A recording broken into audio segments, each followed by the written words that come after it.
What's going on, guys? We got UFC Louisville coming up this weekend. Pretty nice card, and it's a good one because it's in front of a crowd, not in front of the Apex anymore. So that's good to see that the UFC is starting to slowly move away from no crowds, which they should have done quite a few months ago. But anyway, I think without further ado, let's get to the first fight of the night. We got Puja Tomar versus Rayane dos Santos. Let's start off with the Tomar side. Bit of a hype prospect here from the Indian regional scene. She's got quite a few followers on Instagram, which is cool to see. She's also fought in some nice promotions, like one championship against Stamp Fairtax as well. And we'll get to that fight in a second. She's got a kung fu background, and she's I love her combinations. She always does like a 1-2, and then she ends it with a kick. Always ends it with a kick. She's also got that Stephen Wonderboy Thompson sidekick to keep her opponents away from her, which is nice to see. But one of the negatives that you can really see in the stats there is she's 4'9", and you can really tell in her fights that she's quite small. And when she's fought someone up in competition, like Stamp or like this person called Jinhin Radzwan, she's kind of been dominated, especially in the grappling. She goes for these leg locks or heel hooks, something like that. But it's kind of like to get out of the position, and she never really pulls them off. So I don't know why she keeps going for it. I saw a ton of film where she goes for them. So she kind of can be dominated in that that ground department, that grappling. But besides that, yeah, she's a good striker, and she used those leg kicks against her last opponent, Anastasia Fiafanova, if I pronounce that correctly. And she used those leg kicks to, I think, TKO her. Like, it was a bit odd. It was like the fourth round, and then I don't know if her corner called it off because her leg was like injured or something was happening. I don't really know how the fight got stopped, but you could see that she had a significant welt on the inside of her thigh. So she does well with the kicks. Rayane dos Santos, we've seen her in the UFC. We saw her against Alencar, and what that fight showed to me is that she can be a top fighter in this division. She has really nice boxing, and it's not just like the typical women's MMA boxing where they kind of like strike into air. She actually like pushes through with her strikes and tries to connect with the end of her punches. But what I did notice in that fight, and also in the Denise Gomes fight in the Contender Series, is she kind of like coasts the third round. I don't know why she does it. I don't know if it's a cardio thing. It doesn't look like it is. She doesn't look tired. But like the third round gets there, and she just like kind of lackadaisical, doesn't try and like, stamp on the win. And that can play detrimental, because that's what happened in the Alencar. She should have won that fight, but she stopped all the takedowns. She did well in the grappling. But yeah, she kind of just got out-volumed in the third, and it was really strange to see because Alencar was really gassed. She does have good leg kicks, I'll tell you that. She, what fight was it? It was the De Corsi fight, yeah. But that was at atomweight, so she fought at a bit of a lighter division, but still good leg kicks, and her grappling's good as well. In the De Corsi fight, she did well with the grappling. I think this fight comes down to the size, really. Like, I wouldn't parlay dos Santos at all, because Puja, I think's pretty adept on the feet and can use her kicks and her fast. I think she's the fastest striker out of the two for sure. But dos Santos, I think she can use the grappling and the cage clinch, and I think the boxing, the long range, boxing combinations will get to Puja. We don't know her reach, so I can't really tell you if she's going to have that much of a reach advantage, but from the height, you can evidently see that she will be the bigger fighter of the two. So yeah, I'm going to take dos Santos with some hesitancy, but also some confidence, if you get what I mean.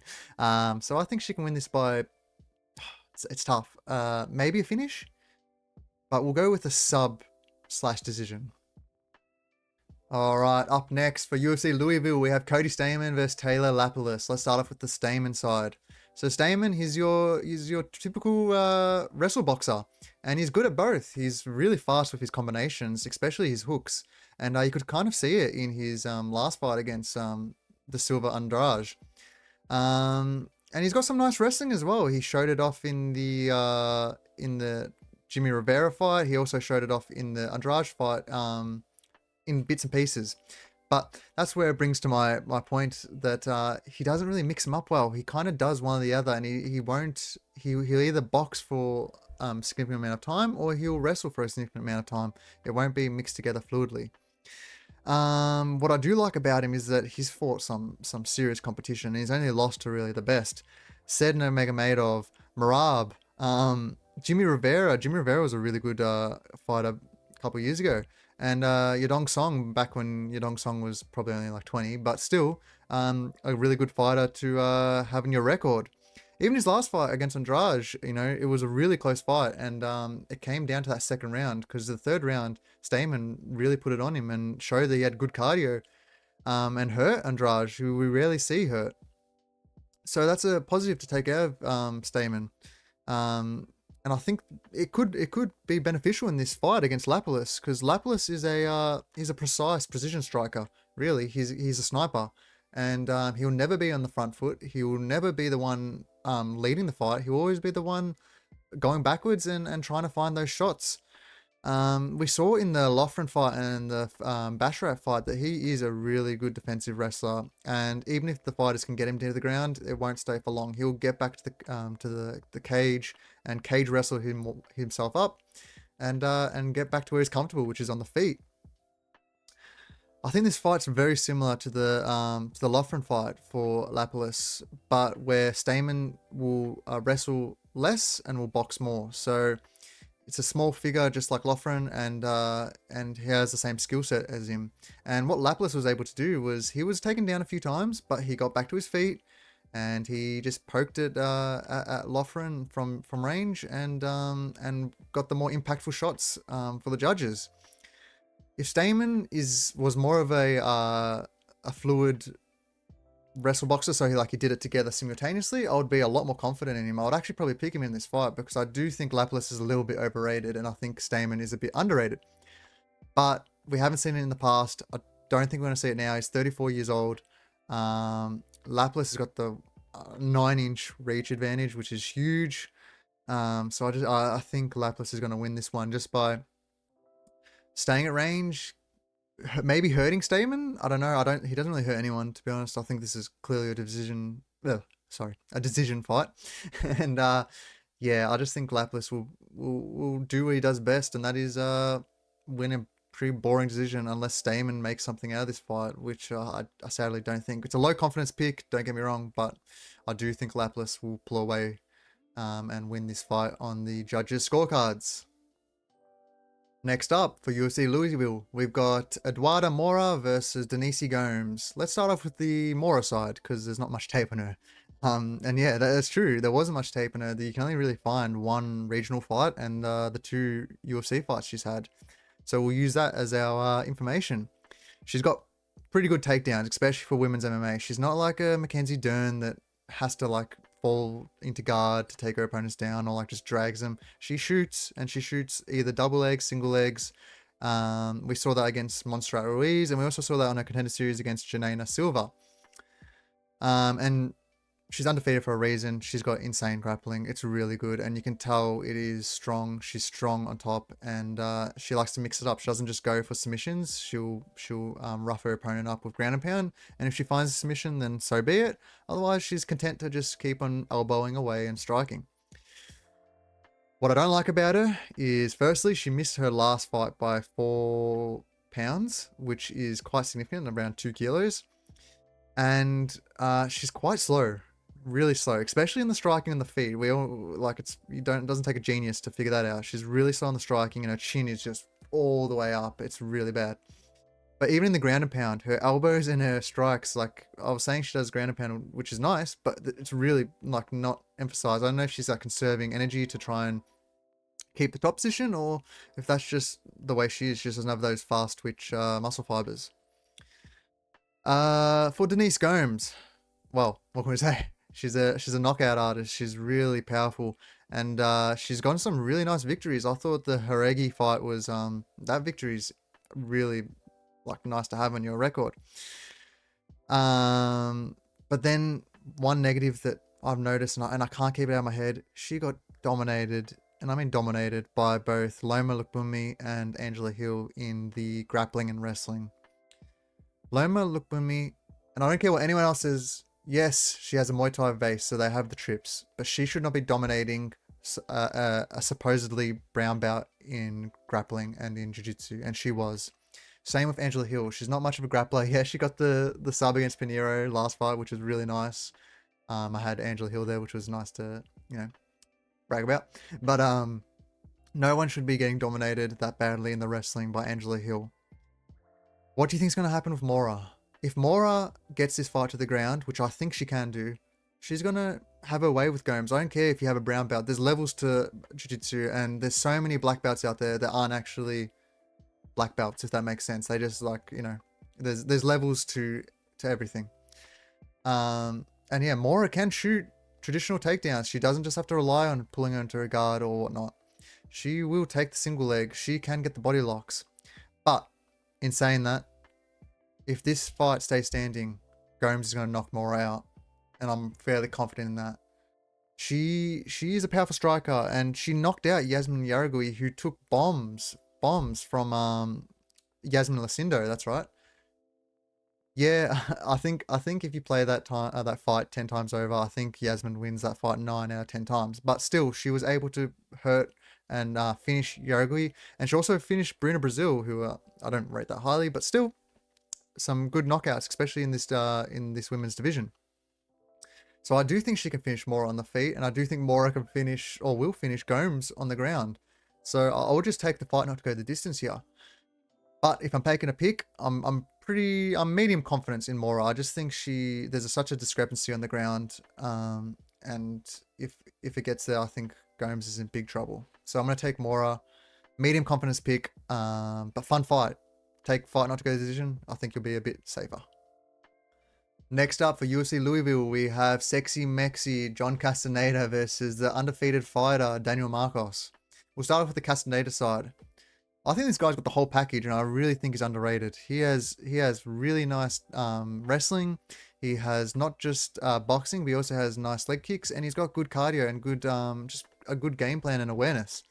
He showed that off in the Kang fight. He was on the back foot the whole time, but he was just calm, composed, picks his shots, and did really well against Kang.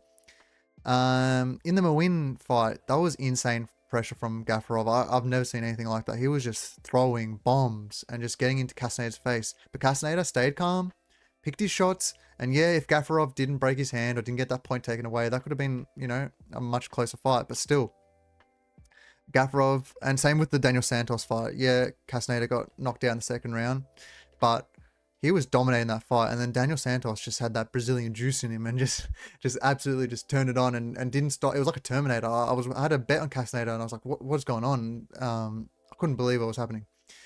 But I don't think that's what Marcos is. And no, it's not what I think. I know Marcos is not that type of fighter. He is not a pressure fighter. Marcos has insane calf kicks. We saw it in the Davy Grant, and we also saw it in the Arichi Lang fight. And he also has nice in-tight hooks. So he doesn't throw many straights. And we saw that in the Simon Oliveira fight. And we saw it when he stuffed, I think it was like 13 out of 15 takedowns in the Brandon Lewis fight on the Contender Series. He would throw some really nice combos and hooks and to the body. It's a tough fight to predict, and you never, it's like hard going against an undefeated fighter. But I'm gonna have to take Castaneda here. I just think he has the more tools. I think if he can avoid the leg kicks, he's won like 75% of this fight, and I'm pretty confident in that take. If he can avoid those leg kicks, he's gonna run away with this fight because he can mix in the wrestling. He's got the more variation in strikes. You should have seen the head kicks he was landing on Daniel Santos. They were insane. Even in the Kyung-Hun Kang fight, he was throwing some nice head kicks. And if he mixes in the wrestling as well, even better. Brandon Lewis wasn't that successful, but he still got 2 takedowns. And if it's not just about securing the takedown. Sometimes you have to pull a Marab and just, mix it up and kind of keep your fighter just on the back foot. And if I know one fighter that's going to try and win this fight, it's Castaneda. I don't believe in Marcos that well in terms of he's determined to win fights. You saw it in the Davy Grant fight. It was a tough third round, and Marcos just didn't switch out that gear. I thought Davy Grant clearly won that fight, and Marcos just didn't realize that it was close, and he just kept on staying at the same pace and at the same output. I don't think Castaneda is going to find the finish on Marcos. If anything, it would be a submission. I don't think he's going to knock out Marcos, but I think, yeah, I think it will be a sub or decision, mainly a decision. Marcos could, I could see Marcos, if he lands those calf kicks, getting a KO on Castaneda. I'm being serious. You know, fighters become so much more vulnerable when their legs are gone, and we've seen it in countless amount of fights. Remember the Adrian Yanez fight against Jonathan Martinez? His leg was done, and then he just kept on getting hit. So yeah, we'll pick Castaneda here. Low confidence, but I think he's just got more tools, more ways to win. He's got the UFC experience, and yeah, why not? Castaneda. Next up for UFC Louisville, we have Andrea Lee versus Montana De La Rosa, the rematch. The fight we've all been wanting. No, I haven't been wanting this fight, and I don't think anyone has. But it's a UFC fight, so let's talk about it. Let's start with the Lee side. What's she good at? She's a striker. Is she a very good striker? No. Is she better of the two? Yes. Probably, most likely, yeah. She was in the last fight, and from tape study, yeah, she is the better striker, but she's a bit air punchy, if you know what I mean. She likes the fighting Casper the Ghost sometimes. But what we saw in their first fight is Montana getting the takedowns and Andrea Lee getting up from the takedowns and punching her face off. I think she had like over 50 more strikes than De La Rosa in that fight, and it was very evident that she was the better striker out of the two. She's also fought some really good competition. She's fought people like Miranda Maverick, Natalia Silva, Macy Barber, which she probably won, Viviana Rougeau, Cynthia Calvillo, the worst Shevchenko, but still. So yeah, just that alone is quite good competition. With De La Rosa, she's just kind of like a pure wrestler. But she didn't really use that in her last fight against JJ Eldridge. She kind of just struck with her and she got her face punched off. And I don't know why she didn't try to wrestle. I don't know if she was scared about JJ Eldridge's wrestling defense or something like that. But she was just content to strike and lose a decision. She didn't even try. She had a good first round against Tatiana Suarez, but I hate it when people bring these useless statistics up. I don't care if you had a good round against a fighter. A lot of fighters just, you know, have bad rounds, or you have a better round in a certain one. Doesn't mean you should take it into account for all fights. She gets the fight to the floor. The fight to the floor. That's a bit of a tongue twister. But what she do? She loses control and she doesn't have the grappling to take advantage of it. Yeah, she did it against Ariana Lipski before Ariana knew how to defend a takedown and work on her jiu-jitsu. But yeah, she gets it to the floor, and what do the opponents do? Step back up and beat her on the feet. It happened against Barber, and it happens against Lee in the first fight. I think, look, you got to take in career trajectory and age. Lee's really on the down slope, but you could put it to a competition, like I mentioned, and De La Rosa is kind of in her prime, but she's also, you know, 1-3 in her last 5, so, you know, nothing really to be excited about. I'm gonna have to go for Lee here. I just think De La Rosa is too one-dimensional. She's got the wrestling and that's it, and I'm not scared for Lee when she gets taken down. I don't think De La Rosa is going to be able to do anything, and if she can only sit on her for a couple minutes, I still think the judges favor the striker and the person who puts out the more significant strikes, which will be Lee. So I think it's a pretty clear decision. I don't think this fight's getting stopped. I think you're very safe to parlay this fight at least getting to the over 2.5 mark. But yeah, I'm going to take Lee by decision. Not much else to talk about. We've seen it before. Probably going to be the same fight. On to the next one. Up next for UFC Louisville, we have the 2-time Ultimate Fighter winner Brad Katona versus Jesse Butler. This should be a Brad Katona fight all day, and I'm going to cut it short. I'm not going to make this one a long breakdown. We'll start off with Butler. I don't see him good anywhere. I'm going to be quite frank. He's a grappling fighter, like a jiu-jitsu fighter. And he's coming down a weight class after getting knocked out by Jim Miller. Jesus Christ, I can't believe I just forgot that. Jim Miller. He got knocked out in like 30 seconds by him. But yeah, you know, I said he's got a grappling base. He's not that good at grappling either, because on the regional scene, his second last fight against Luna Jr., at Fury, he kind of got dominated in the grappling, and there was about like 3 or 4 submissions where if the 39-year-old prime condition Luna Jr. had a bit more squeeze in it, he probably would have finished Butler. Yeah, and that's enough about him. Let's go on to Katona. I think Katona's good everywhere. He's got really nice boxing. It's underrated. He showed it off against Cody Gibson and even against Garrett Armfield, Garrett Armfield's a really underrated boxer and a good fighter. Even though I think Katona won that fight, it was still a very close fight. He's got really nice fight IQ. I think his fight IQ is probably his best asset. You could see in the Ultimate Fighter in both seasons, he was wanting to study his opponents. He was wanting to prepare for them, and he will prepare for this fight. I can guarantee you that. He's also fought some really nice competition. He's fought like Hunter Azua. Like I said, he's 2 times on the Ultimate Fighter. He fought Moura as well. So he's definitely got the competition edge, and I just think he can do whatever he wants to Butler here. The only slack on him is that he doesn't really finish fighters, but I think he is going to get the finish, and I think it's going to be some juicy odds as well. So I would take that into my betting slip. I want to keep it short. Brad Katona probably going to finish Butler. I don't see where Butler can win this fight besides like a Hail Mary bonk, or I don't even think he's going to submit him. So yeah, a Hail Mary bonk. He's not going to win a decision, and yeah, like I said, I don't think he's going to submit Katona. So I think Katona wins this 9.5 times out of 10. It is MMA. Anything could happen. He could get injured, disqualified. You never know, but I think you're pretty safe in picking Katona here. Thank you, autofocus on the camera. But yes, Katona. Next up, we have Chuck Buffalo, Charles Radtke versus Carlos Prates. We'll start with the Prates side. This guy is a scary bloke. I would be scared if I saw him on the street. He's got some nice striking, some straight shots, kicks, and he's got some really underrated knees. And you can see that in his past fights against like Mitch Ramirez. Even in Trevin Giles' fight, he used his knees to keep the distance.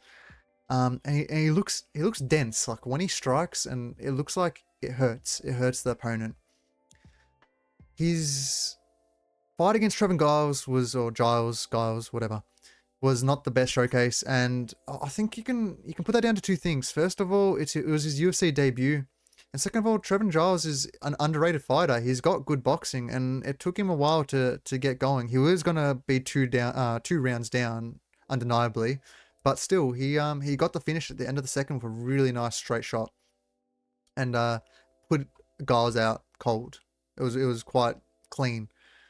And also, there has been some harp on him having some bad takedown defense and grappling, but he hasn't been taken down since 2019, and the only person that did was Mitch Ramirez, who's quite a good grappler on the Contender Series. And he took him down for like a split second, and then Prates worked his way up against the cage and finished him off. Charles Radtke on the other side, he's got some underrated boxing. I think people really underrated him against the Urbina, and thought that Urbina was going to clearly win that because Urbina got a finish in his previous fight. And I think people were really down on Radtke because of the Blood Diamond fight, which I got the pleasure to watch live, and it was fun because he was getting quite booed, and the post fight speech was quite entertaining to say the least. But yeah, he's got some really nice boxing, and he showed it off against the Urbina fight. And he's got some good grappling as well. In the Raheem Forrest fight, he sunk in that choke in the first, which was really good because Raheem Forrest is quite a good regional talent. What I don't like about him is, I said he's got good grappling, but he doesn't really have good wrestling. He couldn't take down Blood Diamond, which is a concern because I think he should be able to take Blood Diamond down. And even in the Raheem Forrest fight, he got that submission, but it wasn't him shooting the takedown. It was Raheem shooting the takedown, and it was a really bad one. He was like stuck on his knees, and Radtke kind of just reversed it. So I have concerns here because if he can't get Prates down, I don't know if he wins this fight or can survive 15 minutes, because I think Prates is the better fighter, the better striker, sorry. And I just think he's going to find a blow in 15 minutes if Radtke can't control him against the cage or can't find that takedown. I'm at like a medium confidence pick here because, we saw it against the Montalvo fight. He just broke him. He broke Radtke, and he got some nice body shots going, and it looked like he blocked the body shot, but it kind of just dropped him. So it obviously didn't block it, but I don't know why I said that. If he obviously got hurt from it. I think Prates can land a knee here and really, really hurt Radtke. But if you don't trust the Prates side, take fight not to go the decision. You know, Prates, has he ever been knocked out? He has 2 losses by KO and 3 by submission. So yeah, if Radtke's able to get it to the ground, or you know, he gets his boxing off against the cage, I think he could find a finish here as well. But ultimately, I do think Prates is going to get the KO here. Medium confidence. Just, you know, when you get those weird inclinations, like it was kind of like Kevin Holland last week. I kind of thought, yeah, Kevin Holland's going to really finish Olajaychuk no matter what round. And I kind of feel like in this fight, I think Prates has got this one in the bag. But yeah, Radtke's a fun fighter, fun personality. Might say the wrong things, but yeah, he's a fun fighter having the UFC, and I hope he gets another shot after this one. Next up, we have Thiago Moises versus Ludovit Klein, and we'll start with the Moises side. First thing that pops off the page, this man's level of competition. It is insane. Benoit Saint-Denis, Joel Alvarez, Islam Makhachev, Alexander Hernandez, Bobby Green, Michael Johnson, Demir Ismagulov, Benil Dariush.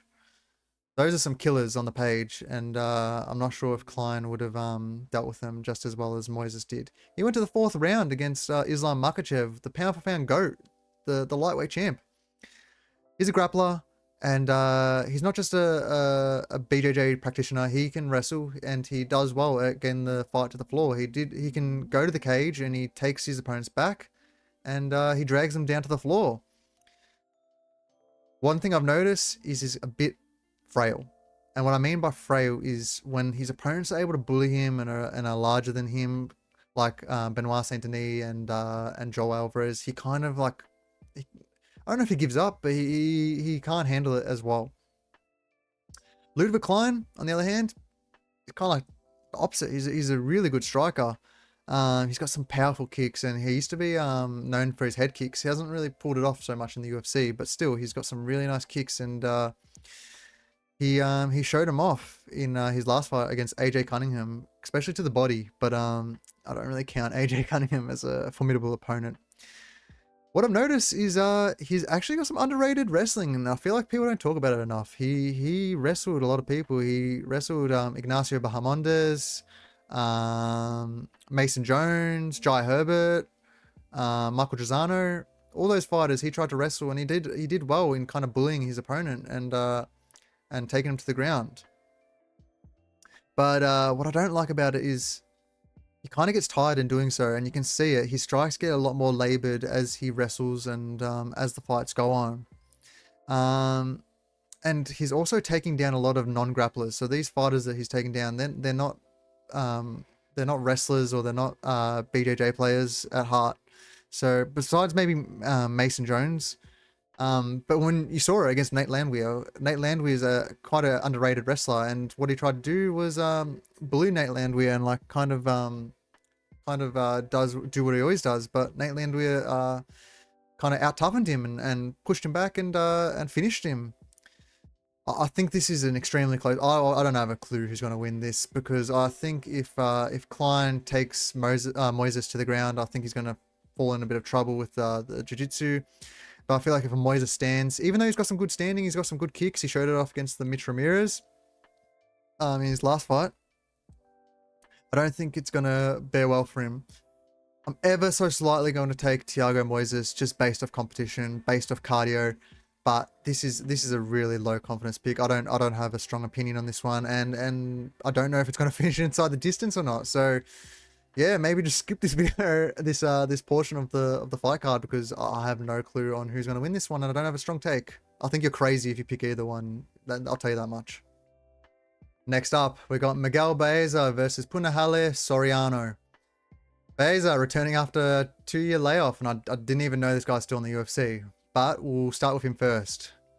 What I noticed in the tape is he is a fast striker, and he has got good jiu-jitsu.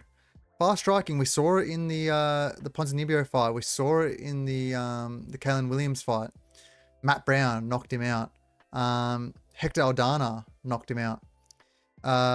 And he's got some insane calf kicks as well. We saw that in the Ponzinibbio fight. They were going tit for tat with the calf kicks, and it was just who was going to have a stronger durability, basically. It was insane to see both their legs just absolutely smashed to pieces.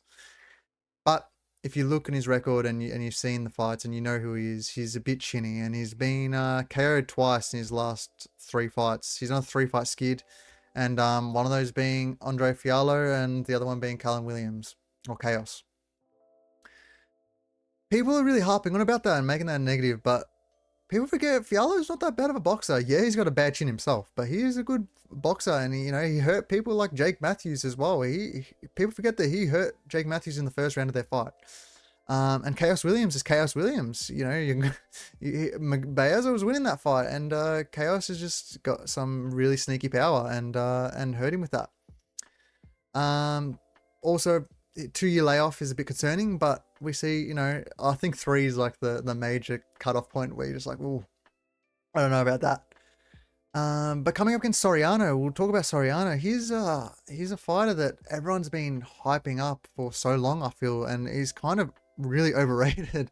In his last 5 fights, his only wins against Dalcha. That's saying something, and he was a massive favorite against Dustin Stoltzfus, and I was honest Dustin, because I thought to myself, this Soriano guy, he doesn't last long. He has maybe one and a bit rounds of cardio, and of even if he survives, his punching power heavily diminishes, and that's what he relies on. He relies on those powerful overhands and the right check hook, which are, admittedly, they're quite beautiful. They always hit the target. And that's a concern for Baeza in this fight.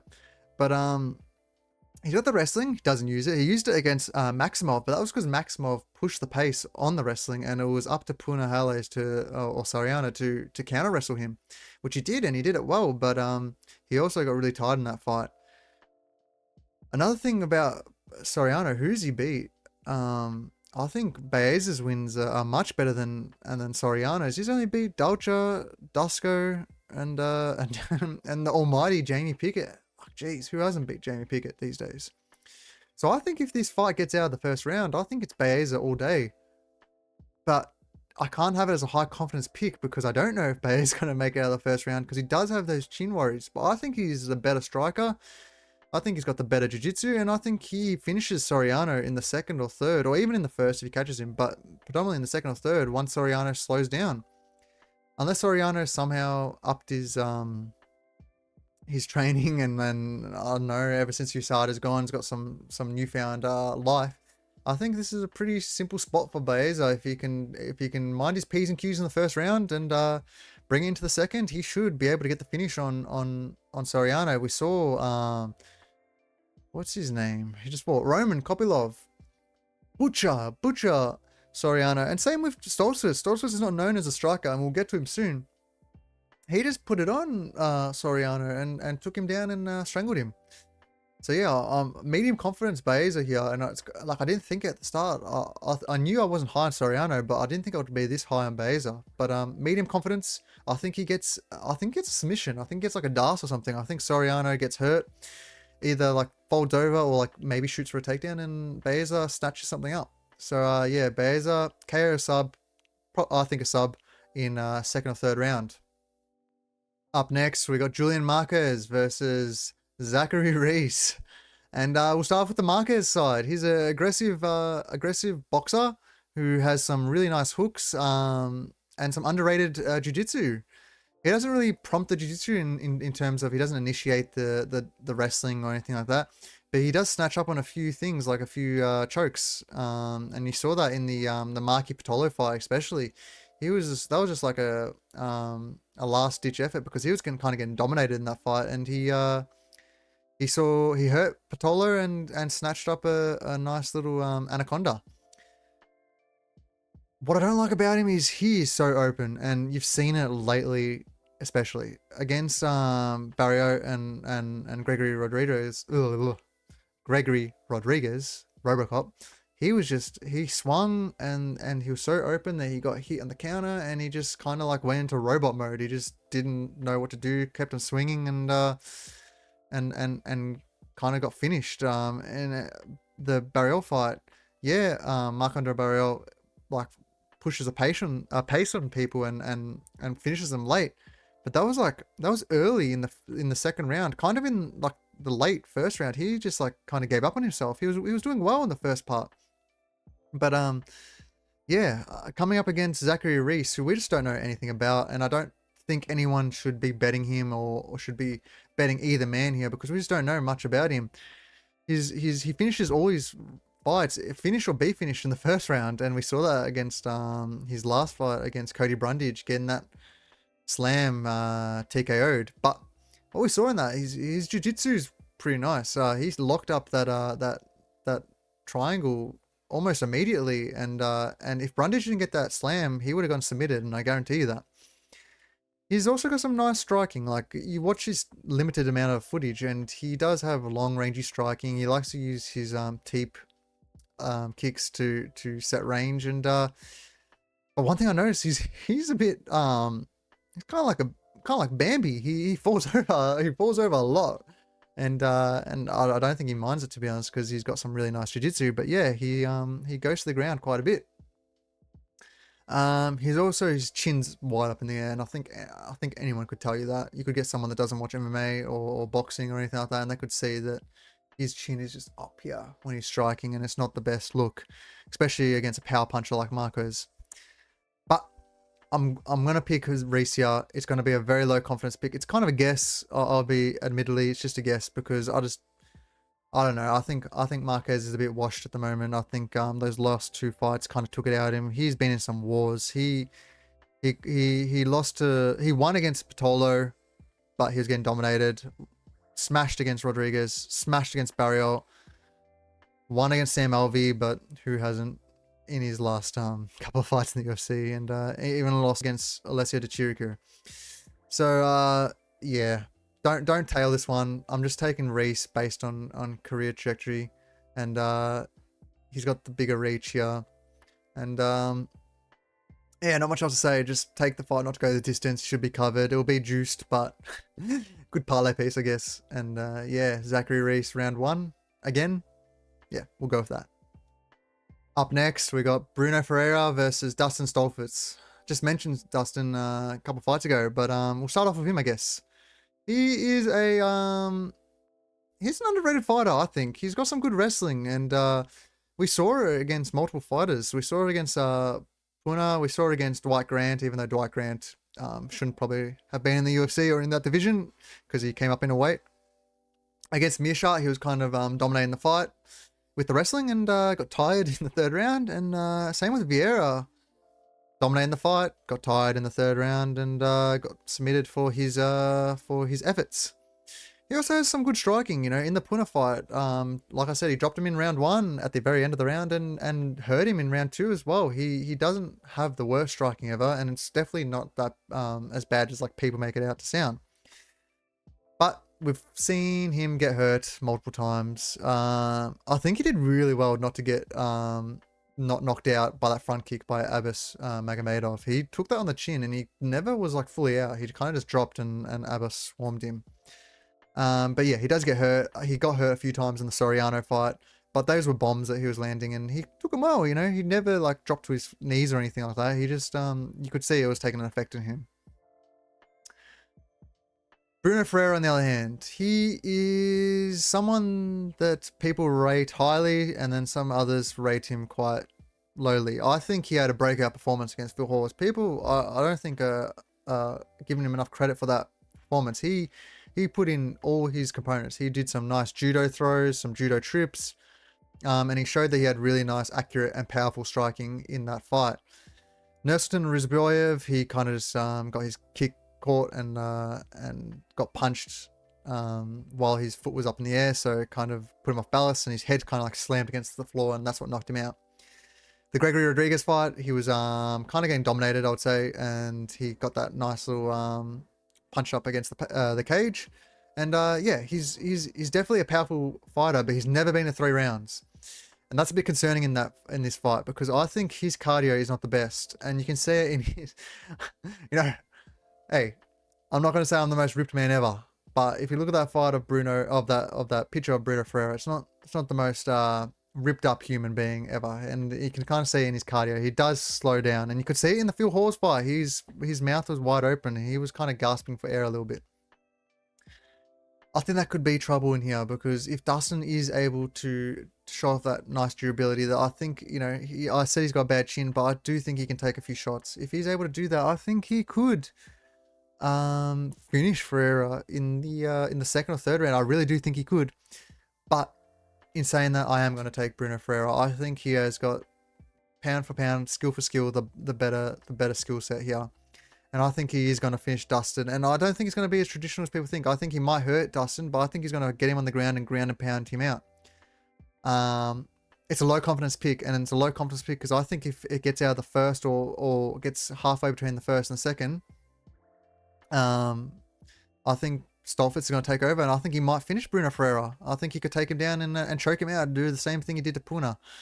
So yeah, don't parlay up Ferreira. Don't take him as a single bet or anything like that. I just think I think he does win. I think he wins at a low confidence pick, but yeah, you got to know what you're coming up against, and it's not a clean sweep. I was much more confident in him versus Phil Hawes than I am in this fight. So yeah, we'll take Ferreira. KO in the first round, but low confidence. Next up, we have the return of Rosas Jr. versus Ricky Tercios, and this fight's a rebooking. They were supposed to fight on I think it was that Mexico card. And there was a lot of speculations between why it got cancelled. It was cancelled by the Rosas camp, and people thought it was due to the elevation that Rosas didn't want to gas out or anything like that. I don't know what it is. I don't think you can really speculate what it is because we never got any information on it. But we'll start off with his skill set. We know he's 19 years old, a lot younger than me, and it's pretty sad that he's up in the UFC and I'm here at home. But anyway, he's got good takedowns, and we know he's got good takedowns, and you can't deny it. He took down Christian Rodriguez in the first round, and people really struggled to take down Christian Rodriguez. And he kind of like ragdolled him in the first round, but he kind of blew his load. But we'll get to that. Also against Mando Gutierrez on the Contender Series, took him down.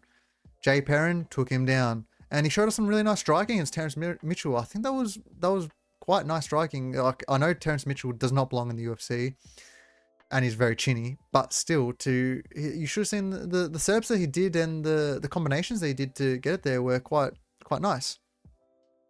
But this man is still 19 years old, like I mentioned. He is inexperienced, he is young, he is dumb. Okay? I don't care what you say, any 19-year-old compared to like a 30-year-old, there's a difference in maturity, there's a difference in IQ, there's a difference in a whole bunch of different things that you can't like just flush away. You saw that in the Christian Rodriguez fight. I knew Christian Rodriguez was going to win that fight after the first round because you just saw him just go for it.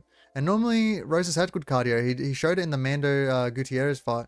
He has good cardio, but when you go that hard and you're trying to drag someone to the floor for that long, you're going to gas. It happened to Jailton Almeida versus Curtis Blades. And we just saw what Almeida did in his next fight against Romanov. So maybe that's saying something here.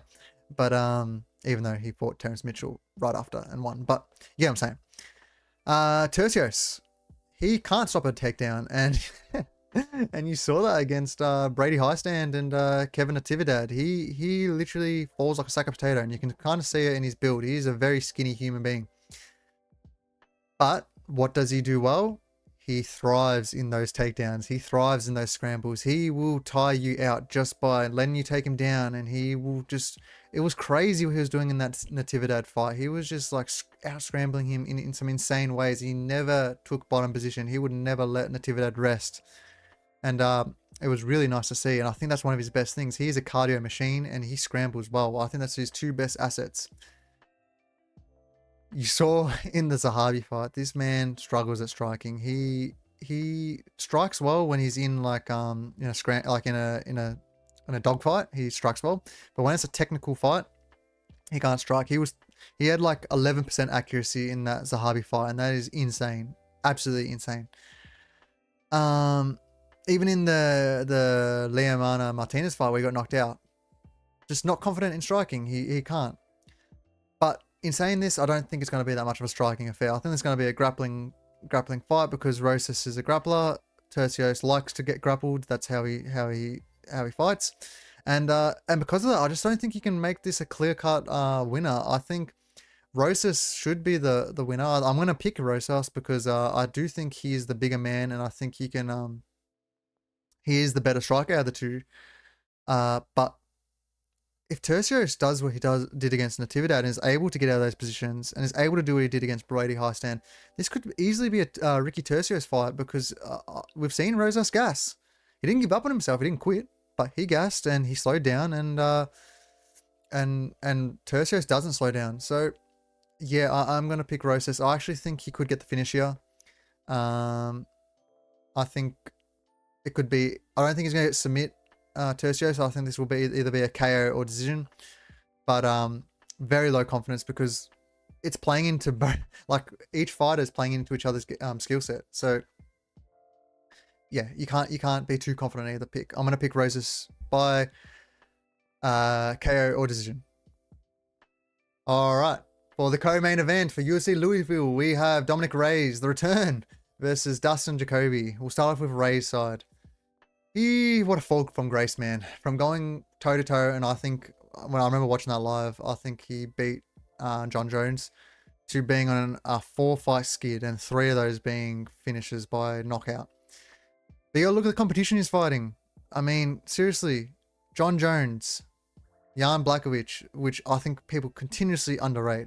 But anyway, Yuri Prohaska, and then Ryan Spann. Hit or miss, Ryan Spann, yeah. He sometimes can be a really good fighter, and then sometimes you can lose to Bogdan Guskov, which is, yeah.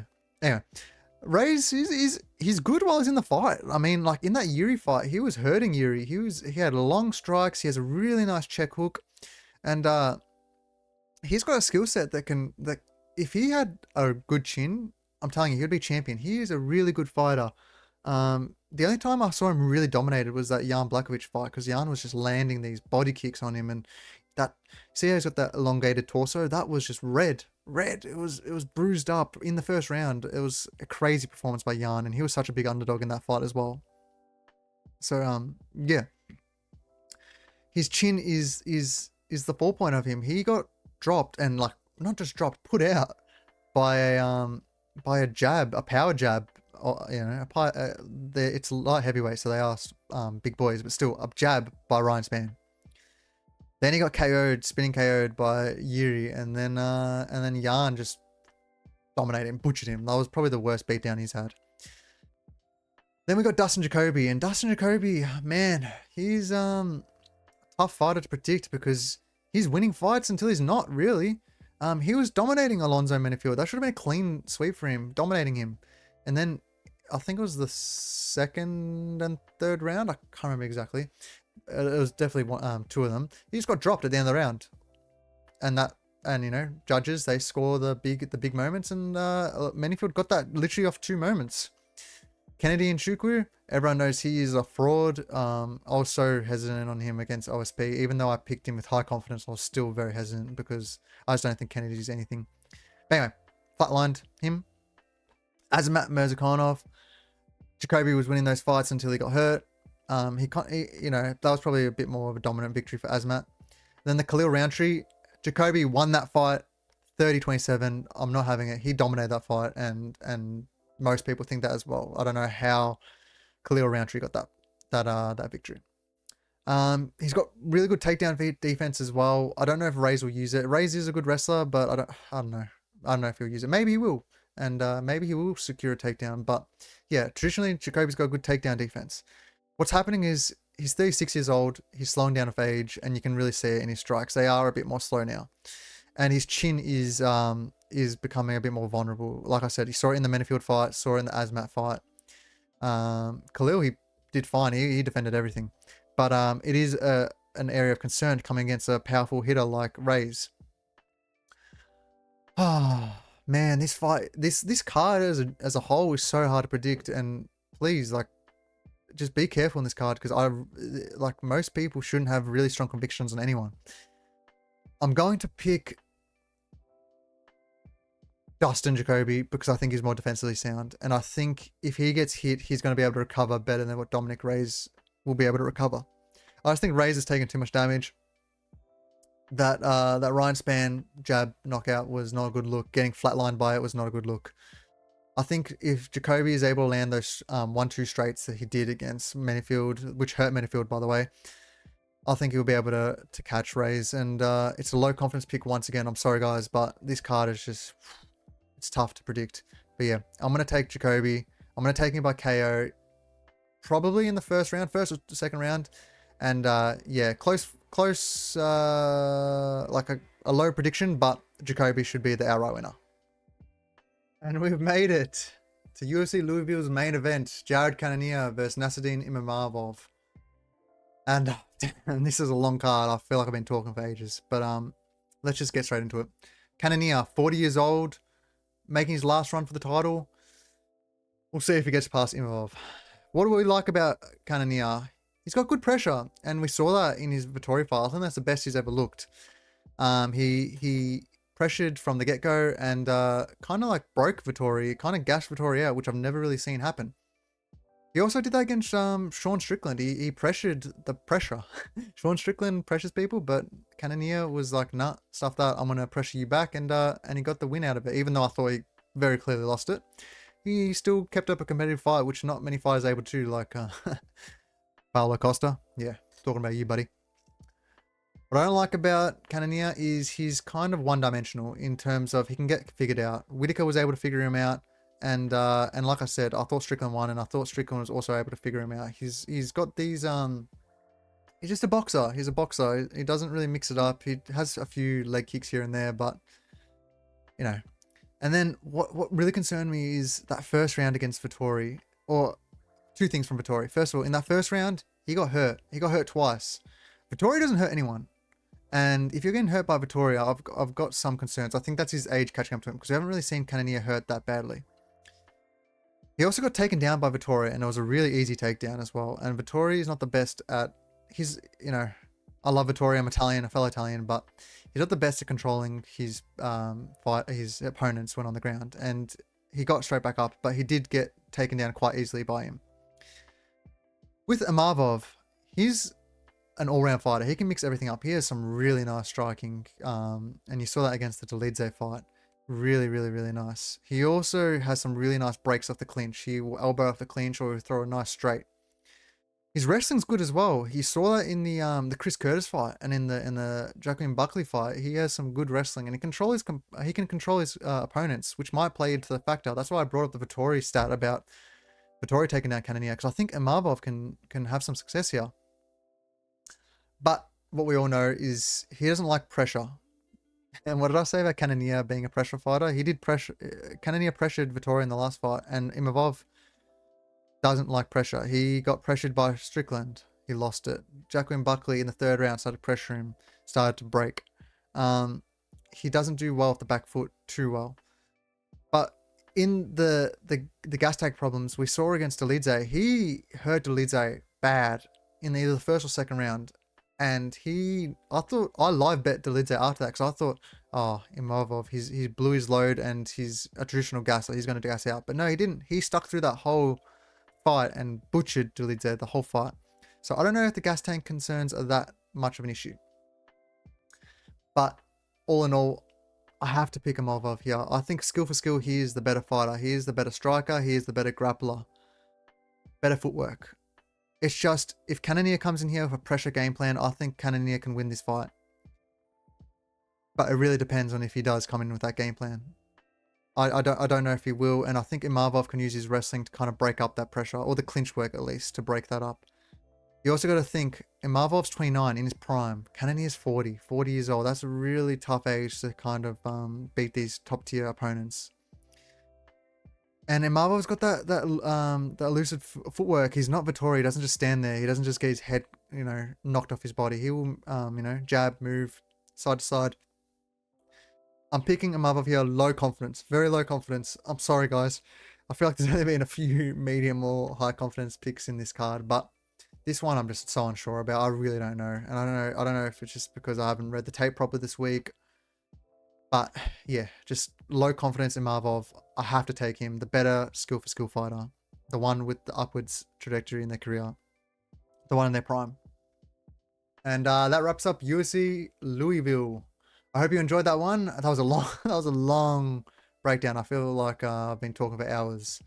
Pretty fun card. So I'm excited. And it's in front of fans, like I said. So it's always better than the Apex ones. please leave a like, subscribe, and let me know any comments on what I did well, what I didn't do so well. I'm just starting this YouTube journey, but I've been follow me on Twitter because I've been posting all year round about my weekly UFC breakdowns. And yeah, I'll be doing a written breakdown for this card as well, because I know some of you like to read the predictions rather than just audibly hear them. But until next time, until next week, I'll catch you later. Ciao.